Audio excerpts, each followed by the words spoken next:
The winter of 1987 arrived in rural Vermont like a freight train nobody saw coming. While meteorologists predicted a mild season, the mountains had other plans. By mid-November, temperatures plummeted to levels the county hadn't witnessed in 40 years. Snow fell in sheets so thick that the horizon disappeared into white static. And in the midst of this frozen chaos, 72-year-old Marcus Webb stood in his backyard with nothing but a handsaw, a leather tool belt his father had given him in 1943, and a plan that made every neighbor within 3 miles shake their heads in disbelief. Marcus had moved to Burlington Junction 5 years earlier, after his wife of 48 years passed away from pneumonia. The small farmhouse he purchased sat on the edge of town, a weathered structure with good bones, but decades of neglect etched into every board. His neighbors, predominantly white families who'd lived in the area for generations, watched with polite curiosity as the old black man restored the property board by board, using methods that belonged to another century. No power tools, no contractors, just calloused hands, patient determination, and skills learned from his grandfather in the tobacco fields of North Carolina. If you're finding value in this story of determination and old-world craftsmanship, do me a favor and hit that subscribe button right now. This channel brings you real stories about real people who refuse to take shortcuts, and there's so much more coming your way. Subscribing takes 2 seconds, but it tells me you appreciate authentic narratives about individuals who trust their hands more than modern conveniences. Click it now, and let's continue with Marcus's remarkable journey. The following story is presented as a narrative reconstruction. The trouble began in October, when Marcus started stockpiling firewood. His property backed up to a dense forest of maple, birch, and oak, and every morning, before sunrise, he'd disappear into those woods with an axe that weighed nearly as much as a bowling ball. The sound of that blade biting into hardwood became the neighborhood's alarm clock. By the time most folks poured their first cup of coffee, Marcus had already felled, limbed, and bucked enough timber to keep a fireplace burning for a week. He stacked the wood in his backyard, creating rows that stretched 30 feet long and stood 6 feet high. But Marcus wasn't satisfied with the conventional approach of covering his woodpile with tarps or building a simple 3-sided shed. Instead, he announced his intention to construct something the town had never seen, a complete wooden structure that would encircle his entire house like a protective shell, with the firewood stored in the space between the outer walls and his home. Thomas Brennan, who owned the feed store and considered himself the unofficial mayor of Burlington Junction, heard about the plan at the post office. He laughed so hard he had to set down his mail. "That old man's finally lost it," he told the postal clerk. "Building a shed around his house, it'll collapse under the first heavy snow. Mark my words." The skepticism spread faster than influenza. At the diner where locals gathered for breakfast, Marcus's project became the daily entertainment. Retired carpenter Bill Hutchins drew diagrams on napkins, explaining to anyone who'd listen why the structural engineering was fundamentally flawed. "You can't just wrap a building in another building," he insisted, jabbing his fork for emphasis. "The weight distribution alone will crack that old foundation like an eggshell." Even the younger generation, teenagers who typically ignored the elderly residents, found amusement in Marcus's ambition. They'd ride their bikes past his property, watching him work, occasionally shouting questions designed to mock rather than understand. "Hey, old man, you planning to hibernate in there like a bear?" one would yell. Marcus never responded. He just kept measuring, cutting, and fitting boards together with a precision that seemed almost supernatural. What none of them understood, what they couldn't possibly comprehend from their vantage point of modern convenience and inherited wisdom, was that Marcus Webb had forgotten more about survival and construction than most of them would ever learn. His grandfather, born into slavery in 1851, had taught Marcus's father how to build structures that could withstand hurricanes using nothing but hand tools and mathematical intuition. That knowledge had passed to Marcus in the tobacco fields, where lessons came not through words, but through demonstration, repetition, and the unforgiving feedback of structures that either stood firm or collapsed. Marcus began his project on the 1st of November. He worked alone, refusing offers of help from the few neighbors who extended genuine concern rather than condescension. His method was methodical to the point of appearing obsessive. He'd spend an entire morning selecting a single log from his forest, examining its grain, testing its weight distribution, rejecting dozens before finding one that met standards only he understood. Then came the hand sawing, each cut measured 3 times, marked with charcoal, and executed with the patient rhythm of someone who viewed haste as the enemy of quality. The outer structure took shape like something from a pioneer settlement. Marcus dug post holes using a manual auger, each one exactly 4 feet deep, positioned at intervals he'd calculated using string and wooden stakes. He mixed his own concrete by hand, the old-fashioned way, combining Portland cement with sand and gravel in a wheelbarrow, adding water in small increments until the consistency matched the mental template he carried from decades of experience. Each post went into the ground perfectly plumb, checked with a level his father had owned, the brass bubbles still pristine after 70 years of use. The neighbors watched his progress with a mixture of fascination and schadenfreude, that particular pleasure people derive from anticipating someone else's failure. They'd see him working in conditions that sent younger men indoors, hands wrapped in cloth because he couldn't afford proper work gloves, breath-forming clouds in the increasingly frigid air. Sharon Martinez, who taught 3rd grade and considered herself more enlightened than her neighbors, felt periodic pangs of guilt watching the old man labor alone. But even her offers of assistance carried undertones of pity that Marcus's pride couldn't accept. By mid-November, the basic framework stood complete. 16 posts formed a rectangle around Marcus's house, each connected by horizontal beams he'd mortised and tenoned by hand, refusing to use metal brackets or modern fasteners. The joints fit so tightly that when he tapped them together with a wooden mallet, they'd seat with a sound like a door closing, final and absolute. The structure left approximately 8 feet of space between the outer walls and his house on all sides, creating a corridor that would eventually hold his firewood. Thomas Brennan organized what he called a concern meeting at the feed store, though Marcus wasn't invited. 15 residents showed up, nursing coffee and trading theories about what should be done. "The county should intervene," suggested Paula Hendricks, who worked at the clerk's office. "What if that thing collapses? It could damage neighboring properties." But there were no building codes this far outside Burlington's city limits, no permits required for agricultural outbuildings. Marcus was breaking no laws, violating no regulations. He was simply doing something so unusual, so contrary to modern practice, that it offended people's sense of how things should be done. The walls went up in the final week of November, just as the first serious snow began to fall.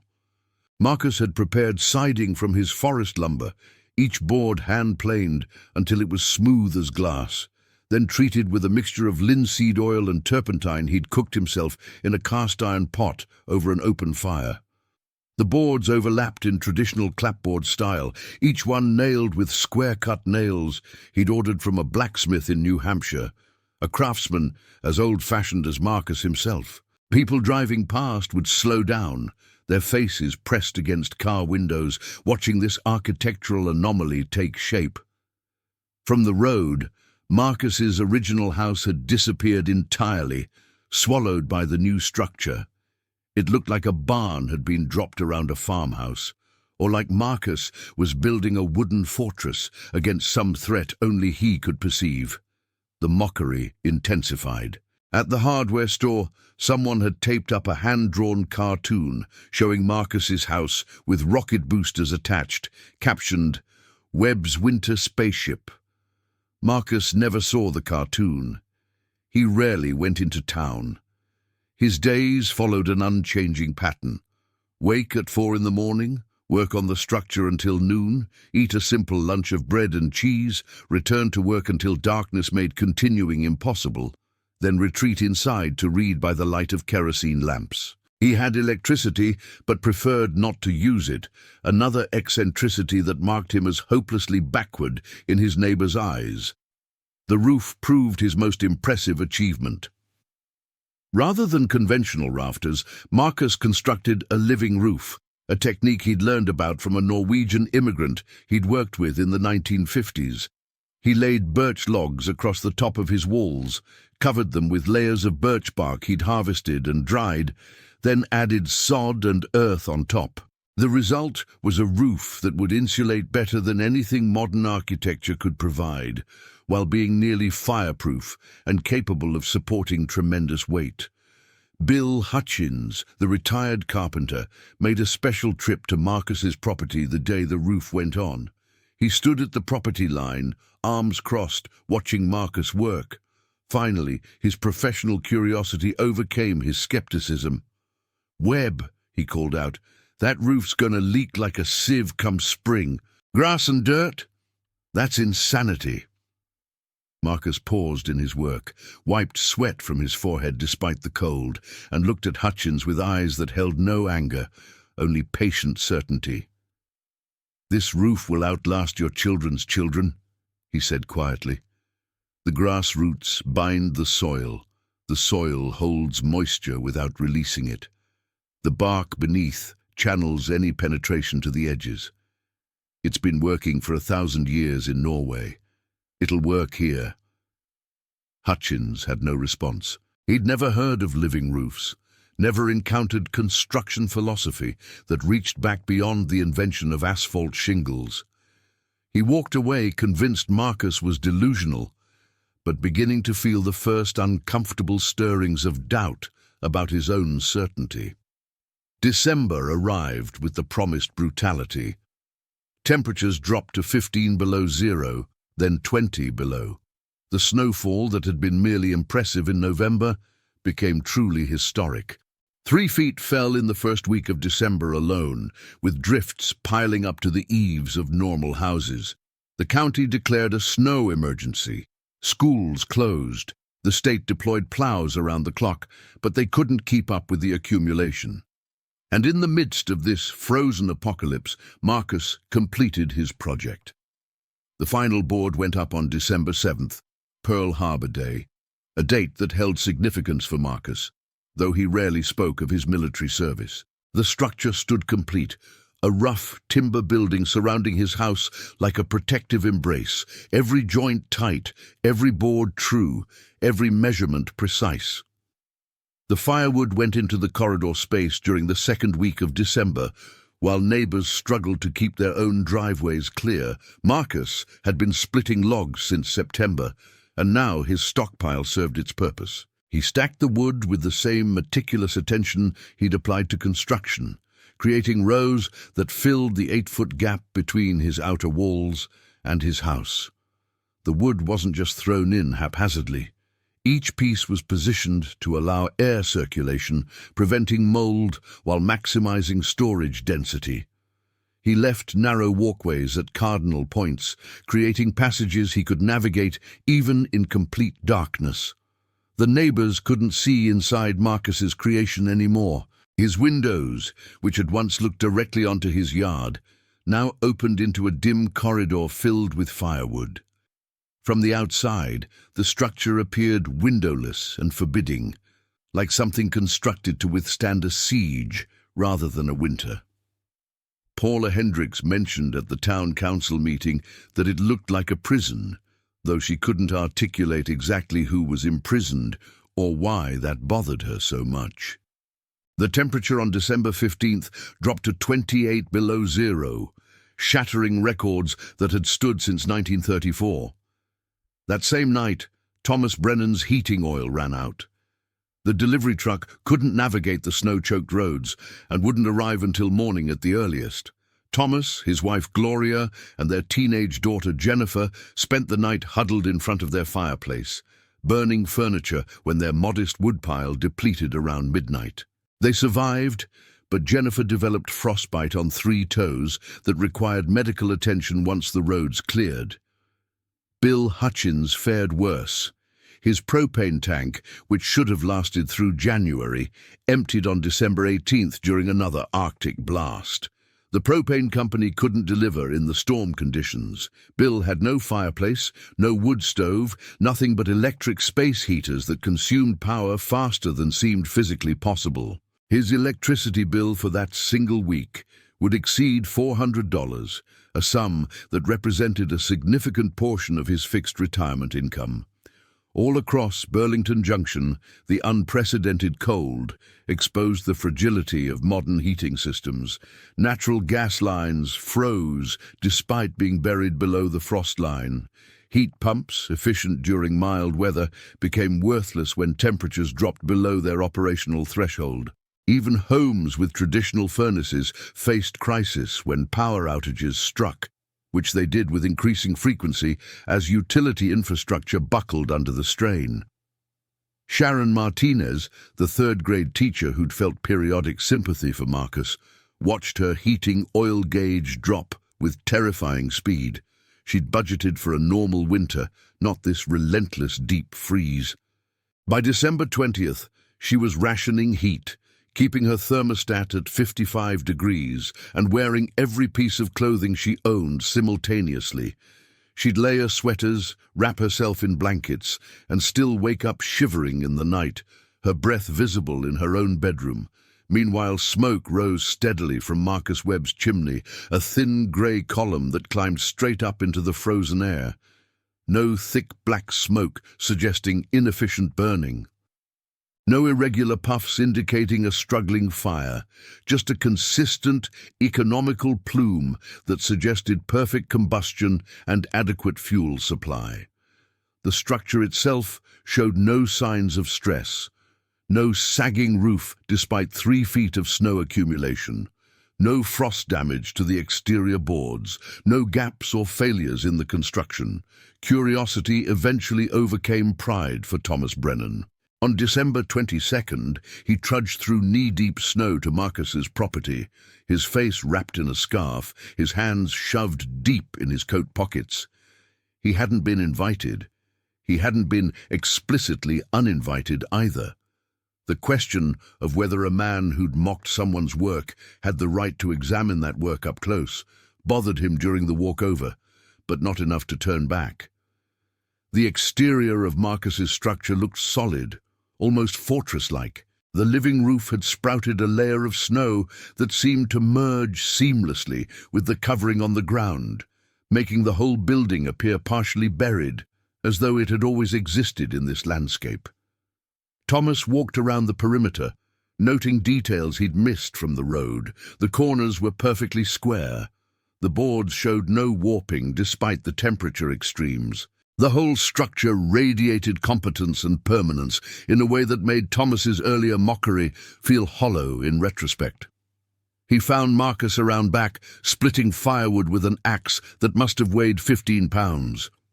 The old man's technique was economical and precise. He'd set a log on a stump, examine its grain for a moment, then deliver a single blow that split the wood perfectly into 2 pieces.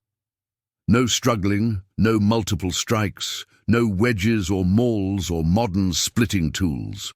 Just one man, one axe, and a lifetime of understanding how wood fibers separate under force. Thomas cleared his throat. Marcus glanced up, his face neutral, neither welcoming nor hostile. "Mr. Brennan," he said simply, then returned his attention to the next log. "I wanted to see your project," Thomas said, hating how defensive he sounded. "Everyone's talking about it." Marcus split another log before responding. "I imagine they are. How warm are you keeping in there?" "Warm enough." The terseness wasn't exactly hostile, but it certainly wasn't friendly. Thomas deserved that, he supposed. He'd led the chorus of mockery, drawn the diagrams explaining why this project would fail, predicted disaster with absolute certainty. Now he stood in the evidence of his own ignorance, and Marcus wasn't making it easier. "Look," Thomas started, then stopped. An apology wanted to form, but couldn't quite materialize. Instead, he shifted to practical matters. "People are struggling. The cold's worse than anyone predicted. Some folks are burning through their fuel supplies faster than expected." Marcus set down his axe and looked at Thomas directly for the first time. His eyes held no triumph, no satisfaction at seeing those who'd mocked him now suffering. Instead, Thomas saw something that looked like calculation, like Marcus was solving a mathematical problem in his head. "How many people are in actual danger?" Marcus asked. The question surprised Thomas. He'd come expecting either gloating or indifference. Maybe a dozen families. The Hendersons lost their heat completely yesterday. The Martinez woman is rationing oil. Old Mrs. Patterson's pipes froze, even though she kept her heat running. Marcus nodded slowly, picked up his axe and split 3 more logs in rapid succession. Then he straightened, rolled his shoulders and said, "Tell them they can buy wood from me. $50 per cord, delivered and stacked. That's less than half what the woodlots charge, and my wood's been seasoning since September. It'll burn hotter and cleaner." Thomas blinked. He'd expected many things, but not generosity toward people who'd laughed at Marcus for months. "That's very charitable of you," he managed. "It's not charity," Marcus corrected. "It's business. I have surplus, they have need, but I want something understood clearly. I'm selling wood, not validating anyone's opinions about my construction methods. Come spring, when everything melts, I don't want to hear any more nonsense about how my structure's going to collapse or how I should have done things differently. If people want my help now, they accept that I knew what I was doing all along." The pride in that statement was undeniable, but Thomas couldn't fault it. Marcus had been right, and everyone else had been wrong. That reality deserved acknowledgement. "I'll spread the word," Thomas said. "And for what it's worth, I was wrong about your building. It's clearly more solid than I thought." Marcus allowed himself the smallest smile. "It's more solid than anything in this county, except maybe the courthouse. And that took 20 men 2 years to build. I did this alone in 6 weeks because I didn't have to unlearn bad habits or argue about methods. Sometimes the old ways work because they've had centuries to prove themselves." Thomas left feeling simultaneously humbled and impressed. He spread Marcus's offer, and by evening 5 families had contacted the old man about purchasing firewood. Marcus delivered the next day, using a handmade sled pulled behind his ancient pickup truck. He'd fashioned the sled from curved oak runners and pine boards, a design unchanged since colonial times, but perfectly functional. At each house, he'd stacked the wood properly, explaining to anyone who'd listen how to arrange logs for optimal airflow and efficient burning. Sharon Martinez was his 3rd delivery. She answered the door wearing 2 jackets and fingerless gloves, her lips slightly blue from cold. Her embarrassment at needing help from someone she'd pitied was obvious, but Marcus treated the transaction with pure professionalism. He stacked her cord along the north wall of her house, creating a windbreak that would protect the wood from moisture while keeping it accessible. "I owe you an apology," Sharon said as Marcus finished. "I thought you were being foolish with your building project. I see now that you were being wise." Marcus brushed bark dust from his hands. "You thought I was foolish because I'm old and black and do things differently than what you're used to. That's not your fault exactly. It's how people are raised. But wisdom looks like foolishness until circumstances prove otherwise. This winter's proving a lot of things." The directness of that statement left Sharon without response. Marcus didn't seem angry about it, just matter-of-fact, like he was describing the weather rather than racism. He climbed back into his truck and drove to his next delivery, leaving Sharon to contemplate truths she'd never quite articulated to herself. By Christmas Eve, Marcus had sold 12 cords of wood, earning $600 that he didn't particularly need, but accepted because rejecting payment would have felt like false humility. His own fuel situation was secure beyond measure. The corridor around his house contained approximately 40 cords of split, seasoned hardwood, enough to heat his home continuously until March, even if temperatures never rose above zero. The insulation provided by the wood itself, combined with the dead air space in the corridor and his living roof, meant his house retained heat with remarkable efficiency. He could let his fire burn down to coals at night and still wake to a warm house in the morning. The snow continued through Christmas and into the new year. January brought no relief, just more cold and more accumulation. The county's snow removal budget exhausted itself by mid-month. Schools remained closed, businesses struggled. The local hospital treated a steady stream of cold-related injuries and illnesses. Burlington Junction, a town that had weathered Vermont winters for 200 years, found itself genuinely threatened by weather for the first time in living memory. Through it all, Marcus's structure stood unchanged.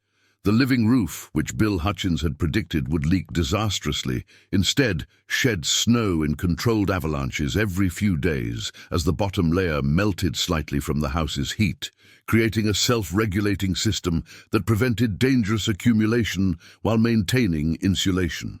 The outer walls, constructed from hand-selected hardwood, showed no warping or cracking despite temperature swings of 60 degrees or more between day and night.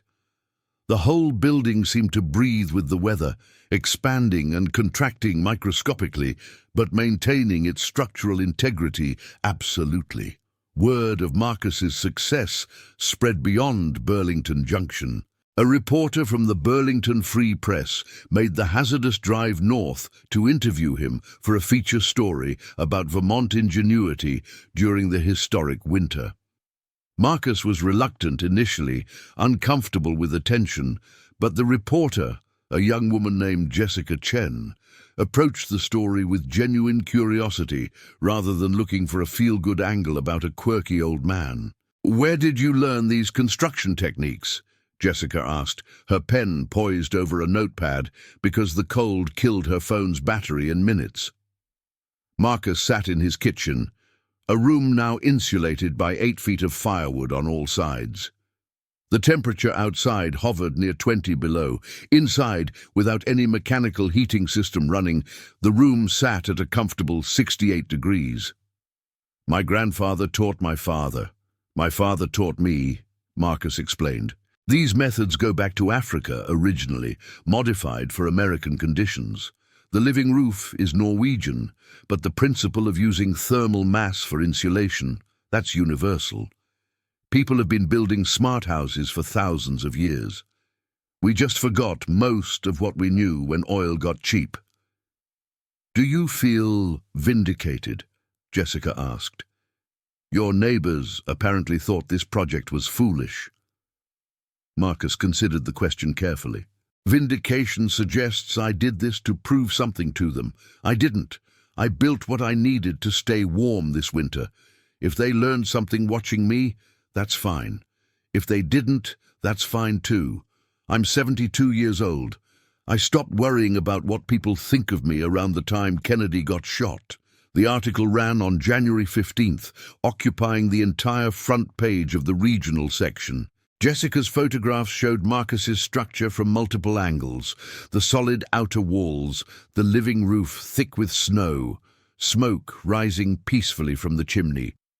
She'd included a diagram explaining the thermal principles at work, how the firewood served as insulation, how the air gap prevented moisture problems, how the living roof provided weatherproofing superior to conventional materials. She'd interviewed structural engineers who admitted, some reluctantly, that Marcus's methods were not only sound, but potentially superior to modern construction for extreme climate conditions.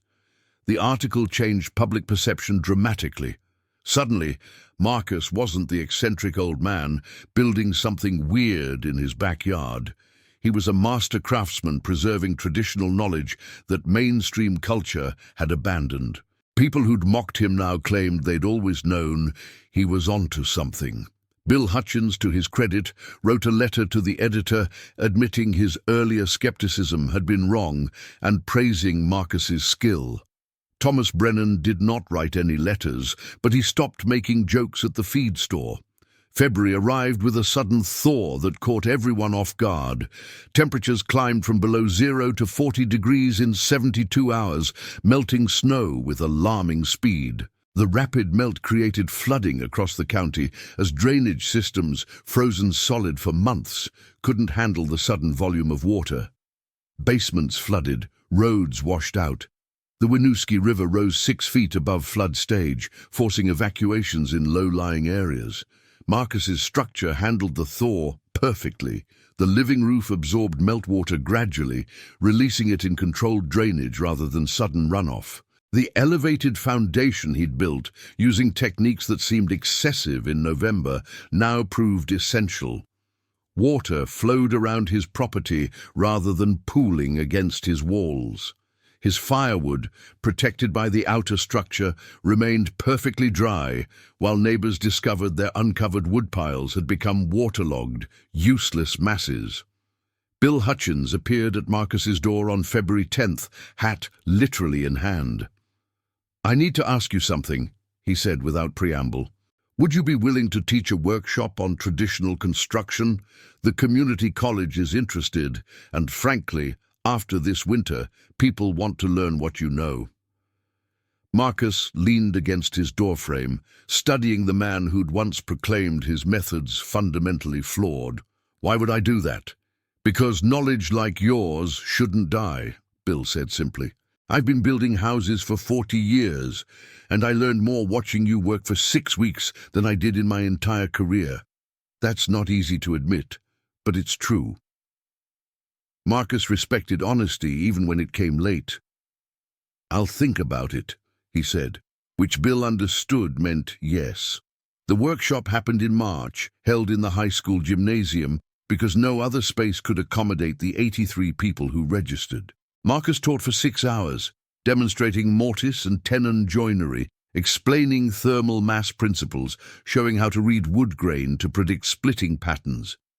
He brought tools his grandfather had used, implements that belonged in museums but still functioned perfectly after a century of service. Sharon Martinez attended, taking notes as meticulous as any third grader in her class. Thomas Brennan came, sitting in the back, but listening intently. Even young people showed up, teenagers who'd mocked Marcus months earlier, now captivated by his demonstrations. He didn't mention the mockery, didn't reference anyone's earlier skepticism. He simply taught, sharing knowledge accumulated across generations, preserved through practice, validated by survival. The questions continued long after the scheduled workshop ended. People wanted to know everything: how he selected timber, how he calculated load-bearing requirements without computers, how he'd learned to work alone on projects that seemed to require crews. Marcus answered each question patiently, though he occasionally reminded them that knowledge without practice was just theory. "You can't learn this from talking," he'd say. "You have to do it. You have to fail a few times. You have to develop the feel for it." By April, 3 families in Burlington Junction had hired Marcus as a consultant for building projects. He didn't do the work himself anymore. His 72-year-old body had limits. But he'd visit sites, examine foundations, test wood quality, offer advice that proved invariably correct. He charged $50 per consultation, the same rate he'd charged for firewood, a price that seemed arbitrary until people realized it was exactly what he considered fair compensation for his time. The structure around his house became a local landmark. People would drive out of their way to see it, this odd, fortress-like building that had protected one old man through the worst winter in Vermont's recorded history. Some asked to tour the interior. Marcus usually declined, but occasionally, for those who showed genuine interest rather than curiosity, He'd allow a walk through the firewood corridors, explaining as they went how every element served multiple purposes, how traditional design thought in systems rather than components. Summer arrived, and with it came Jessica Chen again, this time bringing a photographer from National Geographic. They were doing a feature on vernacular architecture and climate adaptation, and Marcus's structure represented exactly the kind of indigenous knowledge they wanted to document. Marcus agreed to the coverage on one condition: that they include instructions for how others could replicate his methods, not just photographs to marvel at.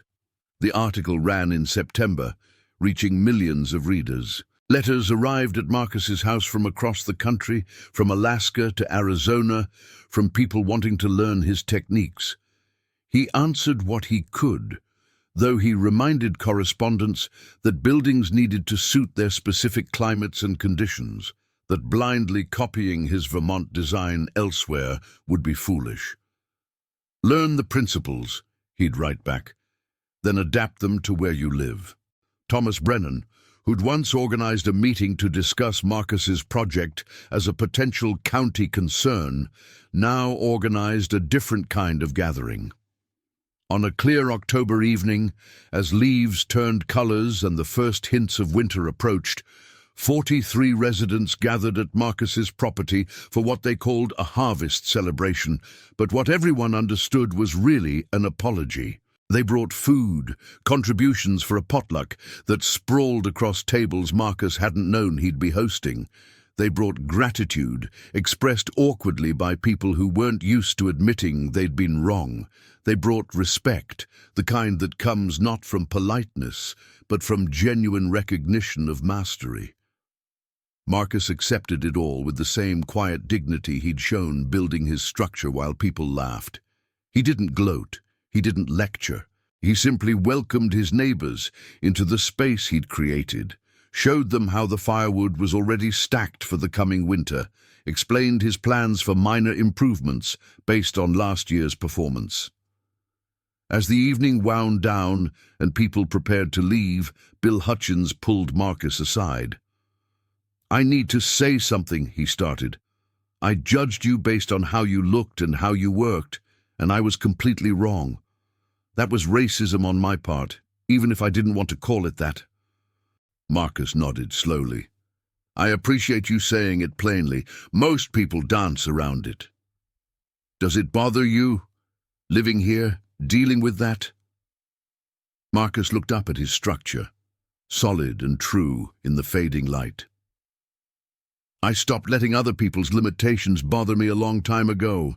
I just do the work. The work speaks for itself. Always has, always will." Lee, if you enjoyed this story about craftsmanship, perseverance, and knowledge that transcends generations, I'd love to hear your thoughts in the comments below. What traditional skills do you think we've lost in our rush toward modern convenience?